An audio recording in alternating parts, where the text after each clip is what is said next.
Hello and welcome to my review of Rejected, a 2023 horror slash gore slash comedy, directed by and written by Renee Rivers.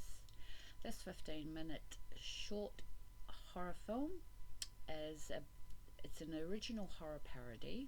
Three twisted tales of the macabre horror unfold, all linked by an antiquated digital camera from 1997. The tales intertwine, creating a narrative that is both terrifying and hilariously absurd. So this is the latest production from Renee Rivers and his team. And this short film combines unique and original storytelling with an ambitious array of practical and visual effects throughout. And this film weaves a uniquely compelling narrative that will keep viewers engaged from the start to end. So this film is set in 1997 and it begins at the Sonu broadcasting headquarters, where we are introduced to a couple of ridiculously dressed reviewers who are discussing three Sonu advertisements that have been rejected by mainstream media. With each story we come to learn what the digital camera is actually capable of and the reasons behind the banned advertisements. Then it seamlessly segues into the first segment of the film, where we see a woman taking a photograph with her 1997 digital camera of a painting in an art gallery, and what eventuates is truly ghastly. Then we return back to the reviewers, who seem rather unfazed by what is going on, and I like that their reactions are not what we would expect, as it adds to the comedic tone. Then into the second segment, where three young people enter a forested area, and what occurs there is truly going to make you feel slightly sick. Awesome for that. Had me sitting on the edge of my seat. We transition back to the narrators as they delve into the third and final segment. A woman finding out that her husband is cheating on her. What transpires is horrendous, to say the least. Although these are just short little segments, they each seem to carry a message about being careful of what we do, as our actions can come back to bite. And the second lesson is that you are never safe in the wilderness. And the last lesson is not to mess with a woman scorned.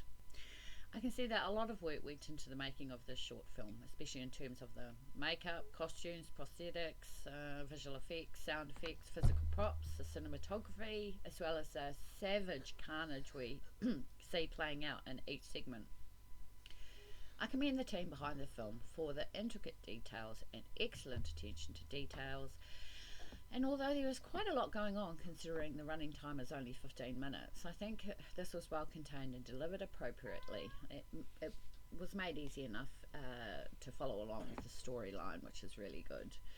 The gore is top-notch, cringy and scary, with a twist of parody that isn't taking away the overall effect of the film. Plus such a brilliant concept, so simple, a camera with a taste for blood. I was gripped in tension from start to finish with this one.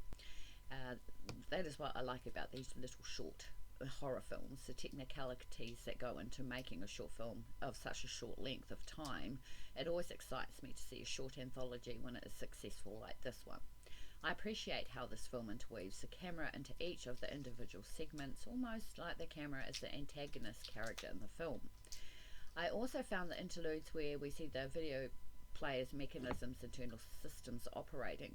That's quite cool, as I think it adds texture and layering to the overall authentic feel of the film and the era the film is set in. It makes me grateful that we are no longer in those times before the technological advances we are now privileged to have. I also enjoyed the 90s sitcom music. It was quite nostalgic.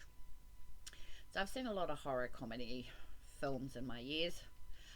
From the likes of the greatest Sir Peter Jackson, then Sam Raimi, Rob Zombie, and the likes, people like that.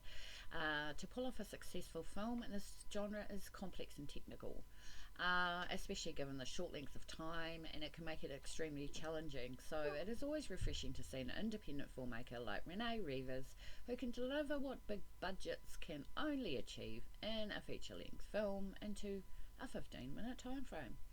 This shows me that the people behind this film are exceptionally driven and committed to ensure its success.